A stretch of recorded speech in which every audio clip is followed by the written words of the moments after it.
Begin this painting of marigolds by adding some brilliant tones to the top crowns of the flowers in the line drawing.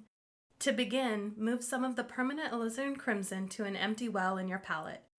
Keep the paint nice and wet so it's easy to move with your brush. To the crimson, add some of the cerulean. Because the permanent alizarin crimson is a very bold color, you may need to add a little more of the yellow to achieve a mid-range orange tone.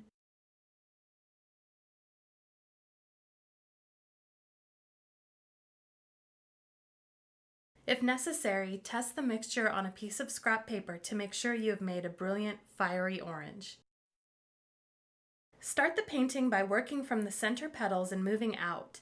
Trace under the petals in the line drawing. This particular flower will have radiating orange and yellow bands of color.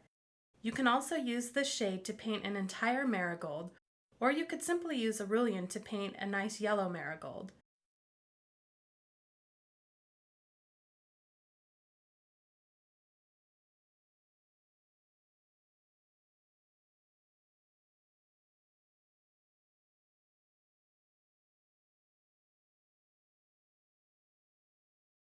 For this dynamic variety of marigold, we'll be creating a nice pattern of color.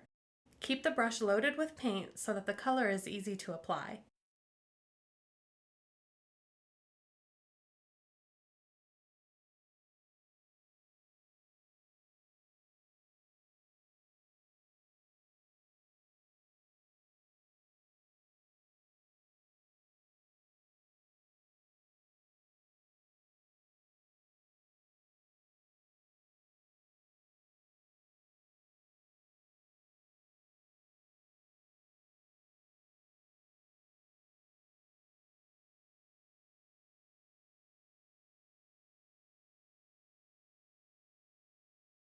Moving to the second flower, we'll repeat the same type of pattern. The center of this flower is placed higher than the center of the first flower.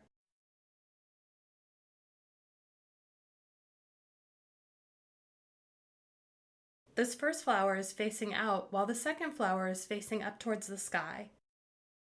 Continue to keep a flowing stroke by adding more paint and water to your brush. You'll notice that for this first step, I'm only tracing around the bottom of each petal. You can actually think of this first mark as the shadow area under each of the petals.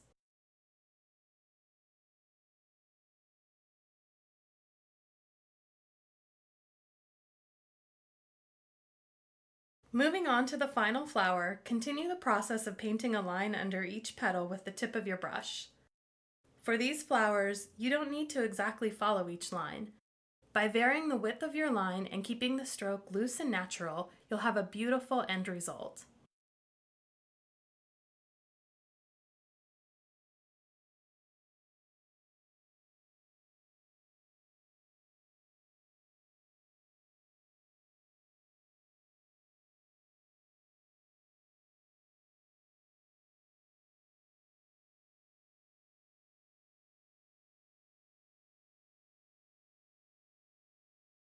After you have made these first brush strokes, before they dry completely, come back in with a brush that is slightly damp. Use this brush to blend the outer part of your line into the petal below the line. You don't have to blend on every petal. The idea is to create a sharp line on the top of each petal and then a shadow that blends into the petal below.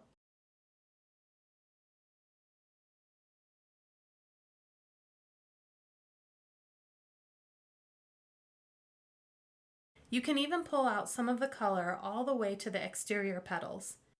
As you blend this paint, the fiery orange that we applied earlier begins to fade to a softer orange. This will result in variations in tone that will give interest to your painting.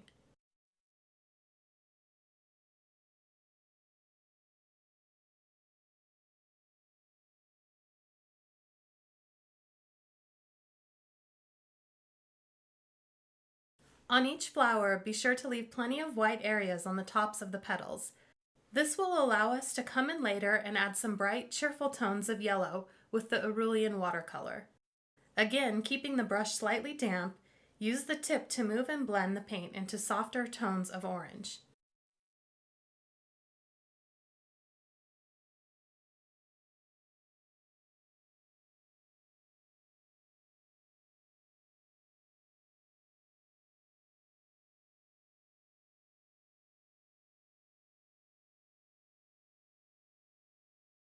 Finally, move to the last flower and add the same soft shadows.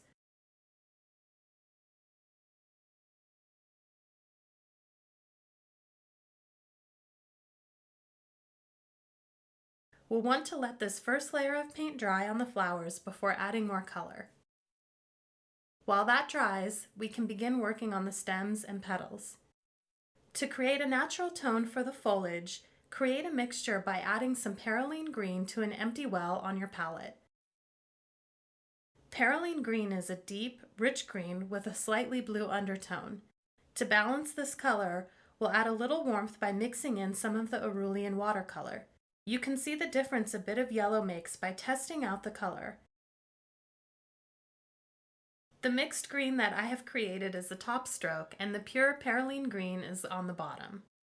As you can see, the green on top is a little more vibrant. I'm adjusting this color by adding even more Cerulean to create a bright spring green.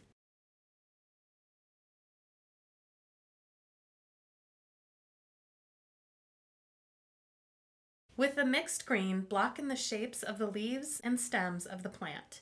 Keep in mind that later we can come back in with the darker perylene green to add some shadow and tone to these areas.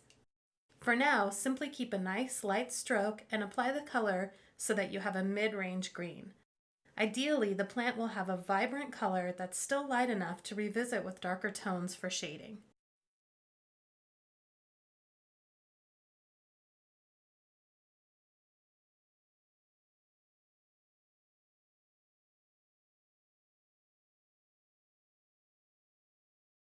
Moving on to the leaves, continue with the same shade of green and use the point of your brush to fill in the shapes of the leaf.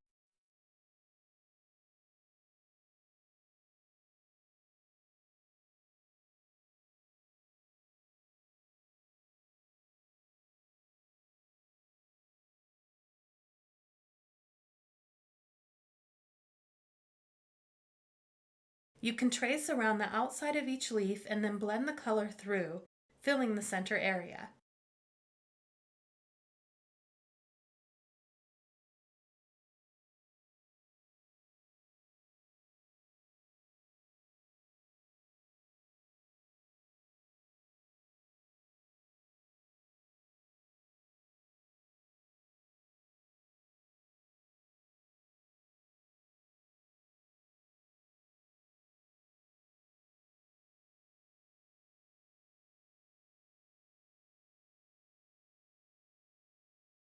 Another technique to paint these leaves is to vary the amount of pressure in your brush stroke. By touching your brush to the paper lightly, you'll see a fine line.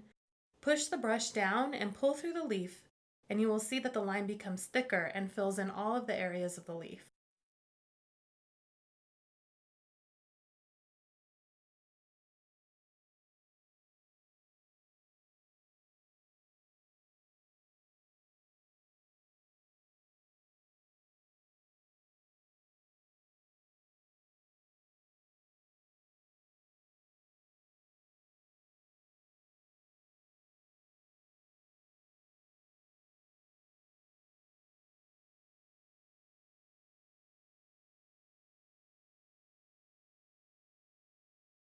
To make an even application of paint on each leaf, be sure to keep your brush fully loaded with paint as you move throughout the foliage.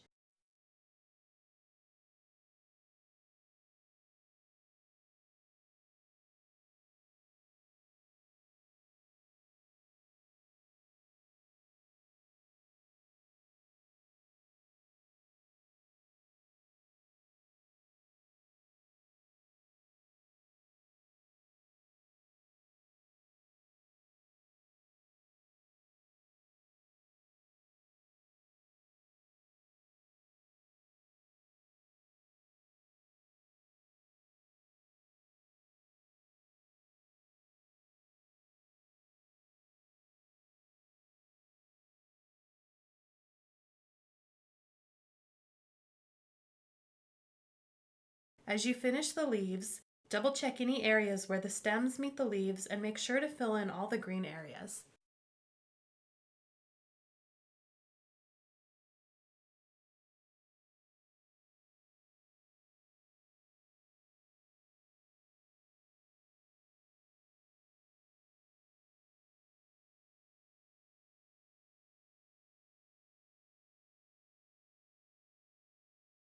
While the stems and leaves dry, let's begin to apply some paint to the flower buds that aren't quite open yet. Coming in with a small amount of that same mixed green, blend some color into the bottom part of each bud, keeping the paint light and wet. Next, add some of the cerulean to the top half of the flower buds. This yellow will draw your viewer's eyes to the tops of those buds and provide a highlight to these areas. Make sure to allow the green and yellow to blend together slightly.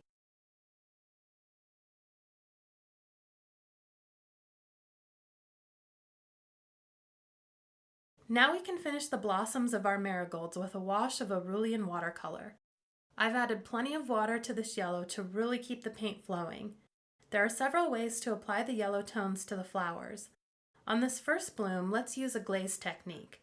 Begin in the center of the flower by applying the cerulean.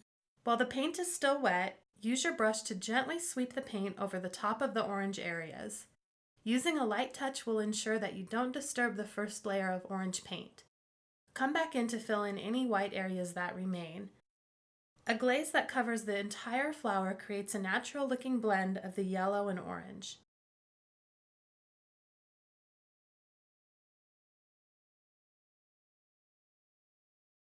On the second flower, let's create the same effect by filling in each individual petal with yellow. The main difference between this first flower and the second flower is that the first flower has a little more complexity of color in the orange as a result of the glaze layer. On the second flower, you can see more contrast in the pattern because we have two distinct colors on the flower. You can use either technique or a combination of both in your painting.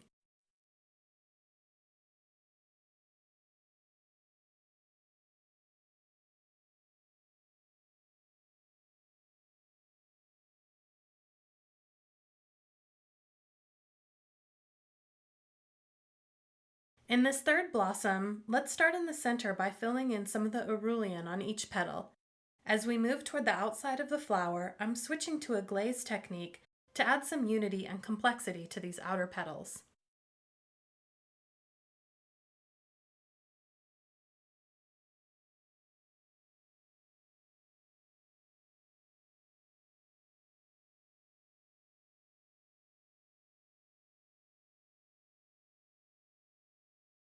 Let's give this painting a chance to dry so we can come back in and add the final details to the painting. Now that the paper is dry, I'm adding some water to the perylene green on my palette. We'll be taking full advantage of the deep green tone that this watercolor adds to the painting. Perylene green is one of the darkest greens available, and this makes it ideal for adding dramatic tone by shading and painting in details on the foliage. Starting with the veins of the leaves, I'm making a fine line with the tip of my brush. Pull the color along the bottom of the stem, through the center of the leaves, and onto the bottom of the flower buds.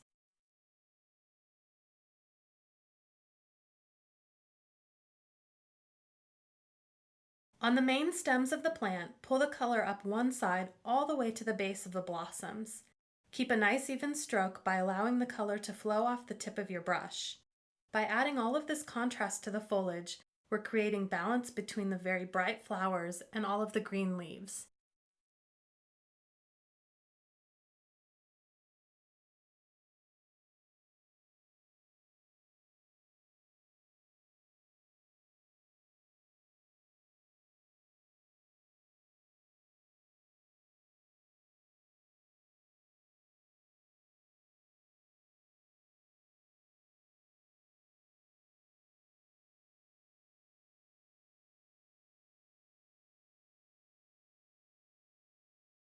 After you've added the shadows, you can come back in with a slightly damp brush to blend the lines.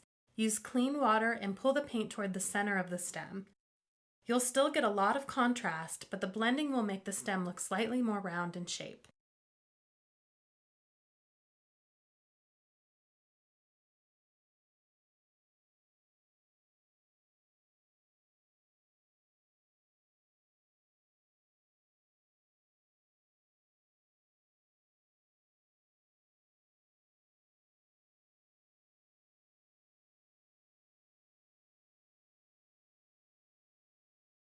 Your paintings will glow with these delightful summertime shades. Bring these color combinations to your palette to energize your watercolor works. Painting tulips is a perfect way to enjoy some of the most beautiful flowers of spring. This project brings together colors for a range of tulip hues. You'll be able to color your garden yellow, orange, red, or pink. Let's take a look at the 3 shades we'll be using. Quinacridone Coral is a bright, fully transparent red with a warm undertone. This paint brushes on smooth and has a gem-like clarity that increases with the amount of water you mix into the paint. The lightest wash of quinacridone coral is a soft, flawless pink. Lemon yellow is a smooth and delicate watercolor. It is very transparent, giving your work vibrancy and producing clean colors when used in mixtures. This sunny yellow is perfect for highlights and soft, warm color. Cobalt green is a mid-range green useful for foliage and landscapes. It can be used full strength for a bold green shade or mixed with water for a soft jade hue. Subtle granulation gives this color character. To begin the tulip painting, prepare a wash of cobalt green paint by adding water to re-wet and mix the paint. Work enough water into the paint so that you have a smooth, flowing consistency. With this color, begin to paint in the leaves and stems, adding a light wash of color to block in these areas of the foliage. On the line drawing traced to your watercolor paper, you'll see some areas of the leaf that indicate how deep the leaf is. These areas should be left white for now. They run along the edge of the leaf and will be used as a highlight to add depth.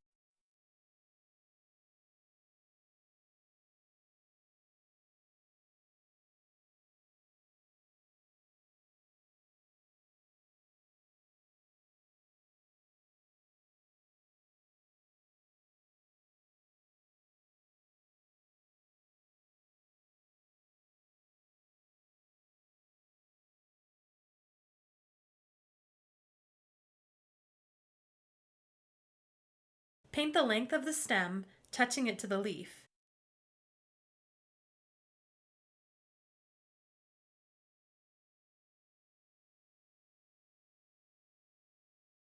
Make sure to fill in the leaf behind the stem, noticing how the leaf has a slight twist. Again, leave the edge white for now to preserve a lighter tone for a highlight.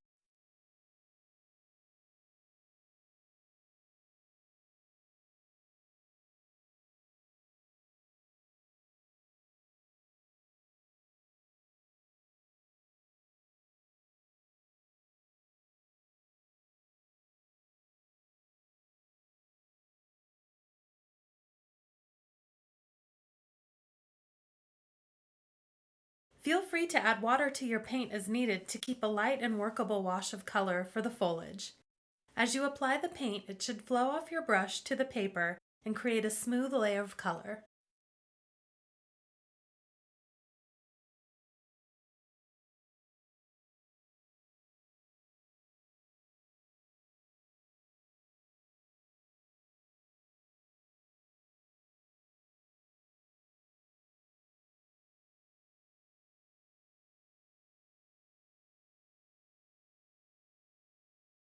Once the green areas are filled with color, begin to work on the top portions of the painting while the leaves and stems dry. Start by wetting the quinacridone coral watercolor and working it into a smooth wash.